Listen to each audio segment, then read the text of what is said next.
Assalomu alaykum. Ekran oldidagi savr toqatli qalbi, qisos o'ti bilan to'lgan o't yurak qarindoshlarim, sizlarga salom. Hammamizga ma'lumki, hozir biz har qaysi taratqulardan, ona tuproqimiz Sharqiy Turkistondan bizga yetib kelayotgan xilma-xil tragediyalik uchurlar yurak jigarlarimizni o'tmitush qilyapti. Hatto biz bundaq uchurlarni anglaverib, xuddi vujudimiz gipnozlangandek tariximizdagi hayotimizdagi eng muhim bo'lgan xabar yoki uchurlarga hayron qolmaydigan, hatto buningga ko'nib ketadigan ahvollar shakllangili turdi. Biz bu gipnozlikning, bu sezmaslikning, bu ko'nib qilishning oqibati baxatarlik. Biz buning dardini tatib qolmayli aziz qarindoshlarim. Qisman qarindoshlarimizda Facebook'dan, WhatsApp'dan qo'rqish kesili paydo bo'libdi. Qisman aziz qarindoshlarim, mazmunsiz qismliq kino filmidan, fitna fasodlik linklarni anglashdan va ko'rishdan ajab qo'rqmaydi ekanmiz. Behuda o'tib ketayotgan vaqt isrofchiligidan ajab qo'rqmaydi ekanmiz. Aziz vatandoshlarim, ona tuproqimizda chorasiz aziz qarindoshlarimiz jazo lagerlarida Xitoy kommunistlar barpo qilgan odam o'ltirish mashinalari oldida, qiyin qistoq mashinalari oldida, cho'ng tipdagi odam ko'ydirish o'choqlari oldida, tirik peti ozganlar ko'milish oldida, eng oxirgi ishbat nomusi dafsanda bo'lish oldida, ish a'zolariga pichoq tegish oldida, oxirgi tayoq zarbasida jon uzish oldida, oxirgi nafaslarini ilib turib, qo'llarini osmonlarga va yana qandaqdir nalagidir so'zib turib, qon yuqi lavlarini bilinar bilinmas midirlatib, pichirlab turib jon beryotidi aziz qarindoshlarim.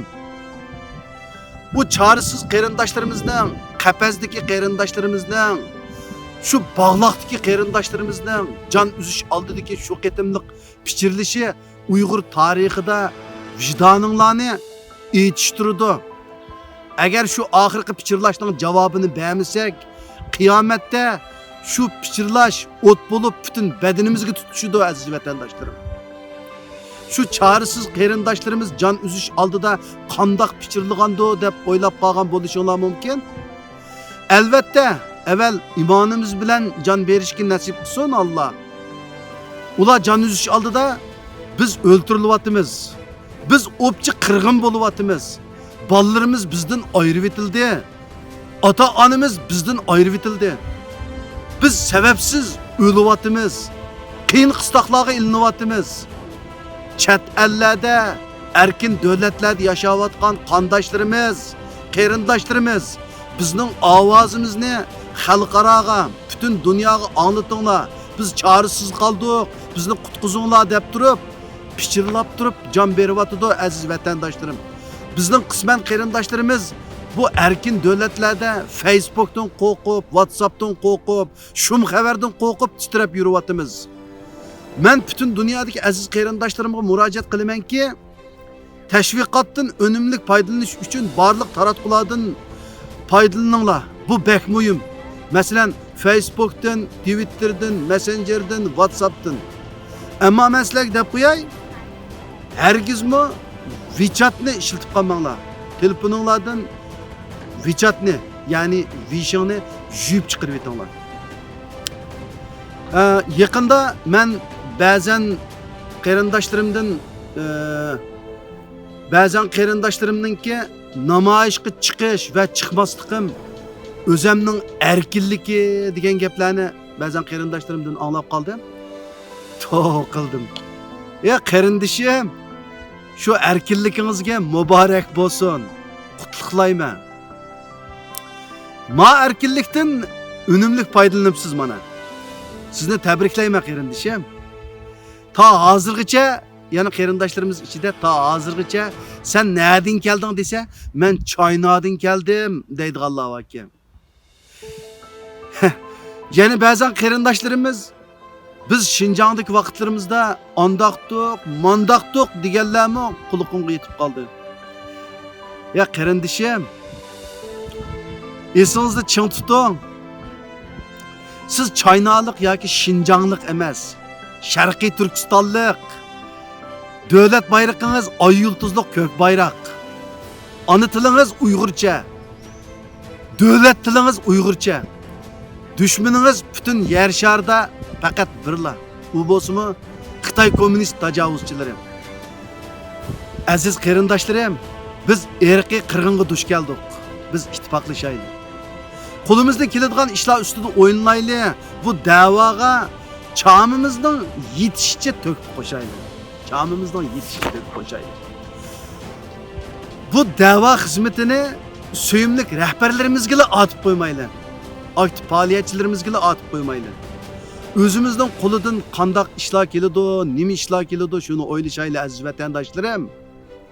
Dunyoning har qaysi joylaridagi o'tkazilgan Xitoy kommunist, mustabid, fashist hokimiyatiga qarshi cho'ng va kichik tipdagi namoyishlarga vaqt, iqtisod ajratib ishtirok qilgan qarindoshlarimizdan Alloh rozi bo'lsin. Undan boshqa vaqtlarda qanday qilishimiz kerak, nima ishlarni qilishimiz kerak, mana bu to'g'riliq obdanroq o'yinlaylik qarindoshlarim. Tönügül keşte Facebook'taki yazmalarını okuyup etip bir qarindishimiz chiqargan qisqig'ini yazmaga ko'zim tushib qoldi. U yazmada debdi, ishni cho'ng kichik demay, qo'limizdan nima ish kelsa shuni qilgash turaylik. Qahvaxonalarda, ko'ktat do'konlarda, nurg'un ommaviy so'rinlarda, xalq qulaylik tashviqot taqtaylari bor joylarda bir qahvaning puliga 30 poch varaq besib chiqarg'ili bo'ladi ekan. İşqi beriş kelish yo'lida, kundalik turmushdagi boshqa faoliyatlar jarayonida xalqimizning dardini dunyoga anglatish ishini qo'shinlardan, yaqin atrofimizdan boshlaylik deb yozilibdi. Rahmat shu qarindishimizga. Oxirida deydiganim, bak umidsizlanibmi ketmanglar aziz vatandoshlarim, aziz qarindoshlarim. Xitoy kommunist hokimiyatining kunlari oz qoldi. Umidsizlanib Facebook'tan, WhatsApp'tan chiqib, uni tashlab etmay, qo'linglarga boshdan elib, boshqadan elib. Obdara qarab yiqinglar shu Facebook, WhatsApp qatorliqlarga. Kundalik muhim xabarlarni anglab yiqinglar, izlanib yiqinglar. Hozir Uyg'ur taratqullarimizning sifati kundan kunga ilg'or saviyaga yetdi.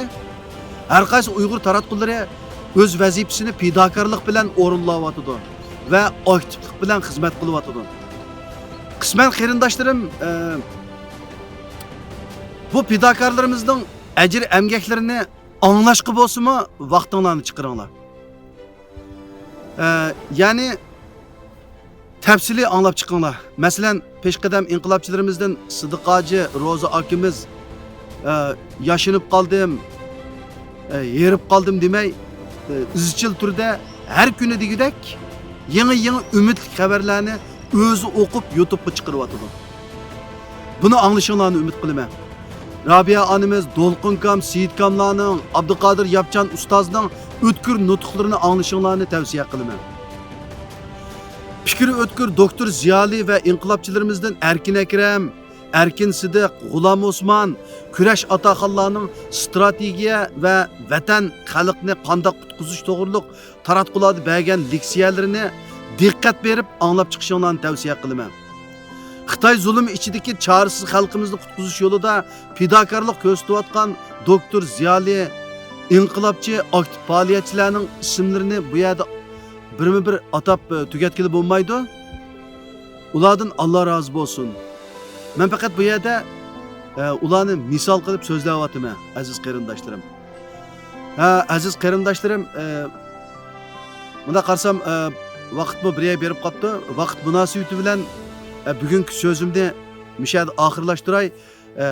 Xayr xo'sh, diqqat berganinglarga sizlarga ko'pdan ko'p rahmatimni bildiraman.